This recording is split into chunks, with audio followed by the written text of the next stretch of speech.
No one has ever disputed that Chicago is a safe place to live.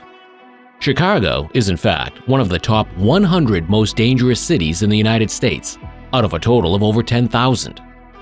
Some Chicago neighborhoods are very hazardous. The most dangerous area in Chicago has a violent crime rate that is 943% higher than the national average, making it a very unsafe neighborhood and city in which to live. Chicago is undeniably dangerous. Even the safest neighborhoods in Chicago have higher crime rates than the typical city. If you are in the wrong area at the wrong time, you are likely to become a victim of violent or property crime. The statistics are mind-blowing. National murder rate, 5 murders per 100,000 people, versus Chicago murder rate, 21 murders per 100,000 people. National assault rate, 247 assaults per 100,000 people, versus Chicago assault rate, 566 assaults per 100,000 people. National theft rate, 1,595 thefts per 100,000 people, versus Chicago theft rate, 2,424 thefts per 100,000 people. And it just gets worse as the statistics go on. Chicago has a long history of crime. This is, after all, where Al Capone made his name. Chicago crime statistics are fueled by 2 main factors: gangs and drugs supplied by Mexican cartels. The root causes of Chicago's crime rates. Street gangs. Chicago is regarded as the most gang-infested city in the United States, with a population of 100,000 active gang members from over 70 groups with more than 150,000 members.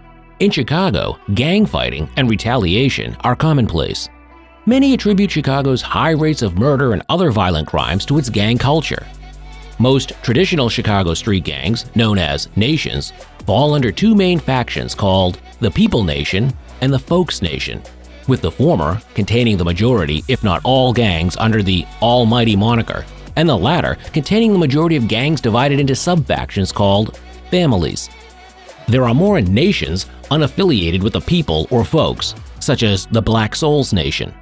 Each gang is separated into sets, which have territory covering many blocks or neighborhoods that may be further subdivided. There are now at least 70 active street gangs in Chicago, with 747 identified factions. Mexican drug cartels. Why does the Sinaloa drug cartel like selling narcotics in Chicago? Chicago is essential to a business that moves tons of drugs worth billions of dollars throughout the United States. The size of the cartel is astonishing. According to law enforcement authorities, over half of the estimated $65 billion worth of illicit cocaine, heroin, and other narcotics that Americans purchase annually enters the United States through Mexico. Sinaloa is thought to provide more than 50% of the supply.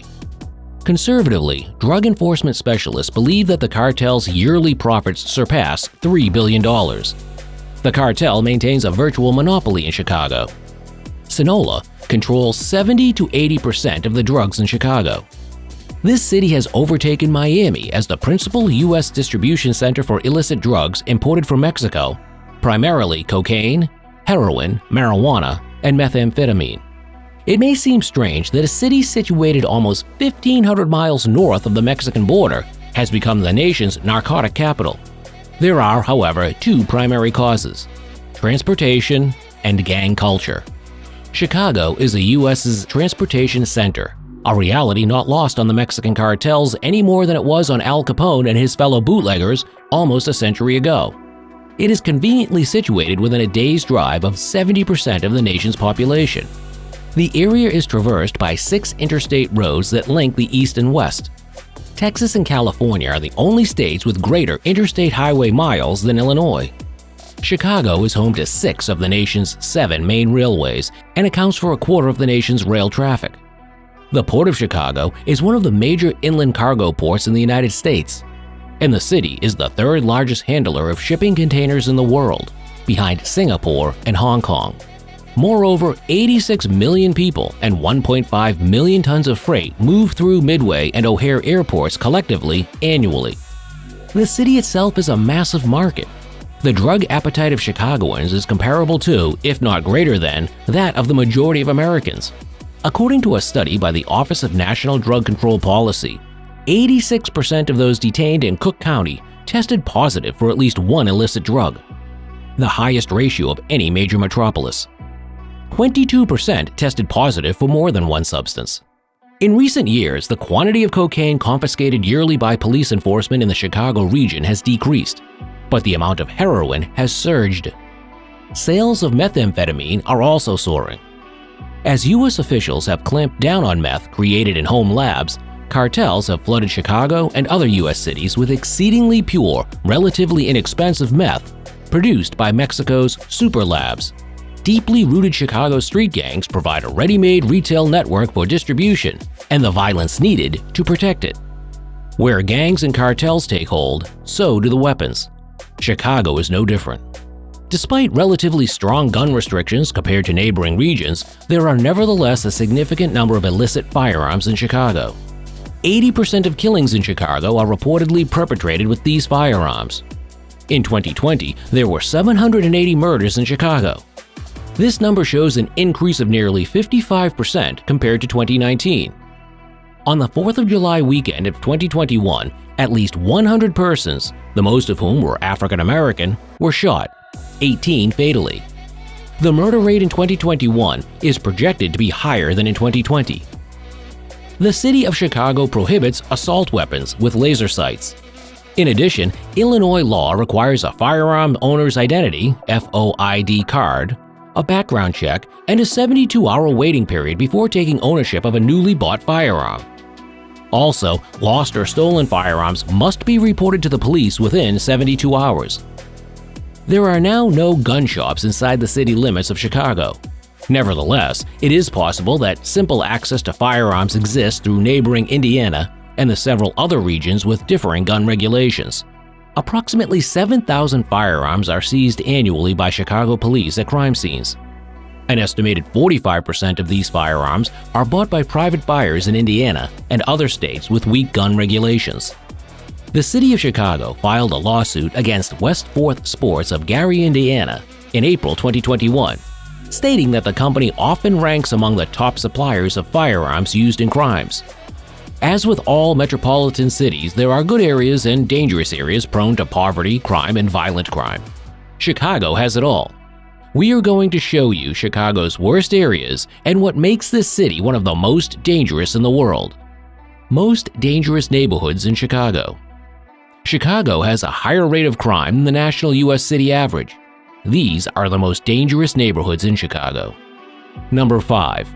North Lawndale. North Lawndale is Chicago's 5th most violent neighborhood. The crime rate in North Lawndale is 198% greater than the already high Chicago norm. It has a crime rate of 10,606 per 100,000 inhabitants. 1 in 9 residents will become a victim of property crime or violent crime. The violent crime rate of North Lawndale is 3,003 per 100,000 inhabitants. A North Lawndale resident has a 1 in 34 risk of being a victim of violent crime. Homeowners, residents, and visitors to North Lawndale should stick to public locations and avoid going out alone to reduce their risk of being victims of violent crime. North Lawndale has a property crime rate of 7,603 offenses per 100,000 inhabitants, giving them a 1 in 14 risk of being a victim. The rate of property crime in North Lawndale is 322% more than the national average. Number 4. Englewood. Englewood has certainly gained its reputation as Chicago's 4th most violent neighborhood. The neighborhood, with a population of 25,858, has a crime rate of 9,386 crimes per 100,000 residents. There is a 1 in 11 probability that Englewood inhabitants may become victims of property or violent crime while living there. The violent crime rate in Englewood is 3,026 per 100,000 inhabitants. Residents have a 1 in 33 risk of being a victim of murder, rape, robbery, or assault, which is 792% greater than the national average. The rate of property crimes such as burglary, theft, and auto theft is 6,360 per 100,000 persons. The violent crime rate exceeds the national average by 269%. There is a 1 in 15 probability that an Englewood resident may become a victim of property crime. Number 3. East Garfield Park. The third most dangerous neighborhood in Chicago is East Garfield Park. The neighborhood has the third highest crime rate in the state of Illinois, with a population of 20,100 people. East Garfield Park has an overall crime rate of 10,195 per 100,000 residents. There is a 1 in 10 probability that a resident of East Garfield Park may become a victim of either a violent or property crime.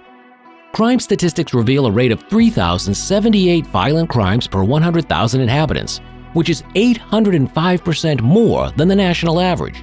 Residents of East Garfield Park have a 1 in 33 probability of being victims of violent crime. East Garfield Park's property crime rate is 299% greater than the national average. The rate of property offenses is 7,117 per 100,000 inhabitants. Residents in East Garfield Park have a 1 in 14 probability of becoming victims of property crime. Number 2. Washington Park. The second most hazardous neighborhood in Chicago is Washington Park. Washington Park has 11,871 residents and a crime rate of 9,904 per 100,000 inhabitants.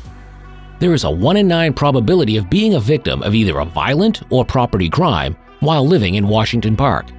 Washington Park's violent crime rate is 3,290 per 100,000 residents, which is 859% more than the national average. There is a 1 in 30 risk that Washington Park residents may be victims of violent crime. Washington Park's property crime rate is 300% greater than the national average.